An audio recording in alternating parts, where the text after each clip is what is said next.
ACSIR का joint international fellowship programme, अगर ये ज्वाइन करना चाहते हो, this is the best part, because इसके अंदर academy of scientific and innovation research plus RMIT, this is an institute in Australia.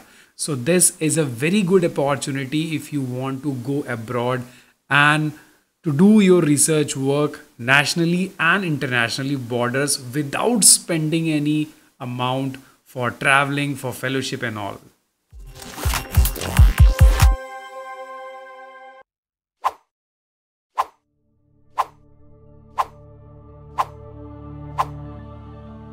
So this is the notification of Academy of Scientific and Innovation Research, जो कि ACSIR, जिसके अंदर सारा network जुड़ा हुआ है बहुत सारे CSIR लैब्स का और CSIR सेंटर्स का.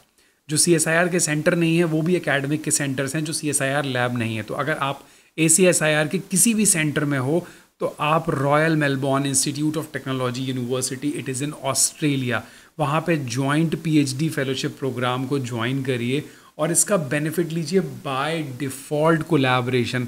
No need to search for the collaborators internationally, because internationally work करना means such a difficult task. The reason being, you have to find out your collaborators internationally, you have to communicate, and if you will get a communication, a positive response from their side, then only you can plan to apply in some fellowship. और उसके बाद मिलेगी कि नहीं मिलेगी, no guarantee at all. But in this fellowship program, you will definitely go there in RMIT University, it's in Australia, for 12 months. तो क्या notification है, ध्यान से सुनो. So these are the applications which are invited from the students who are currently enrolled in the PhD programmes of ACSIR. मैं इसीलिए बोलता हूँ कि your first preference for PhD registration is always through the academy of scientific and innovative research. अगर उसके through आपको CSIR का lab मिल जाता है, this is the best part. और अगर CSIR का लैब नहीं मिलता है, through this academy you will get a registration in any institution, any centre which is associated with ACSIR, then you can avail this fellowship. तो अगर आप PhD में एनरोल्ड हैं in ACSIR, any academic centre और associated academic centre for the ACSIR, then you can apply this joint fellowship programme.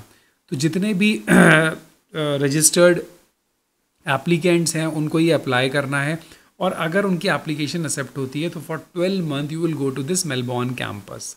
Selected students को international return air fare मिलेगा, कुछ नहीं करना, मंथली फेलोशिप मिलेगी, ओवरसीज स्टूडेंट हेल्थ कवर भी होगा, और बाकी कुछ नहीं बचा, बस वहाँ जाके रिसर्च करना है. You have to come back and complete your PhD from academic for scientific and innovation research.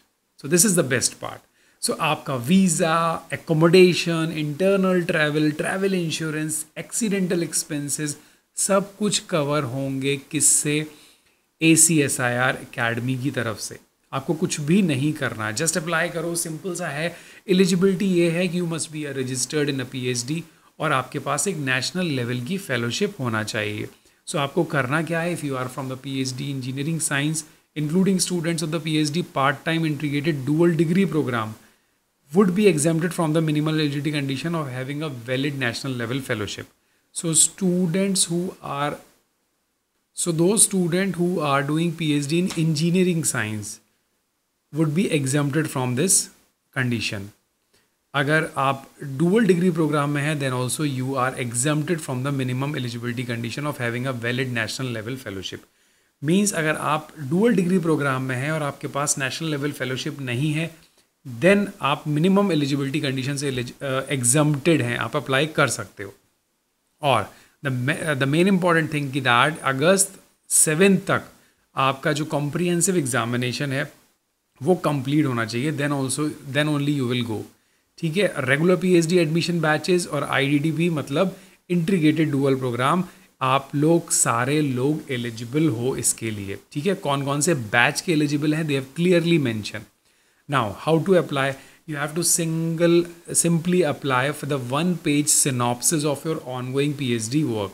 क्या PhD का वर्क चल रहा है, टेंटेटिव पीएचडी टाइटल क्या है, ऑब्जेक्टिव्स हाईलाइट करो, स्कोप बताओ 250 वर्ड्स के अंदर, और उस एप्लीकेशन को अटेस्ट करा के अपने डिपार्टमेंट से आपको जस्ट ईमेल कर देना है before 7th of August. So this is as simple as that. और अगर आप सेलेक्ट होगे so they will call you, you will get details कि like you will be selected on the basis of your profile and you will be called for this.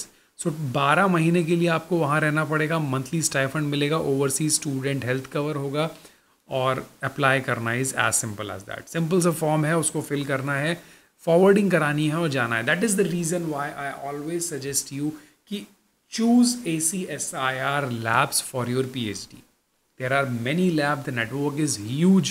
So always try to choose the ACSIR centers. उसके बाद आप autonomous institute choose करो और उसके बाद IITs choose करो.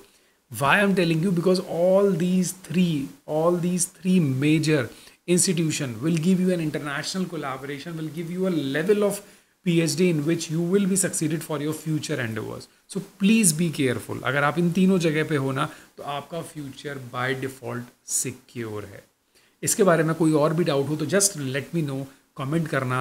आई will take a session, live session और any interactive session in order to clear your doubts. Thank you so much. Have a nice day. Bye bye. Take care.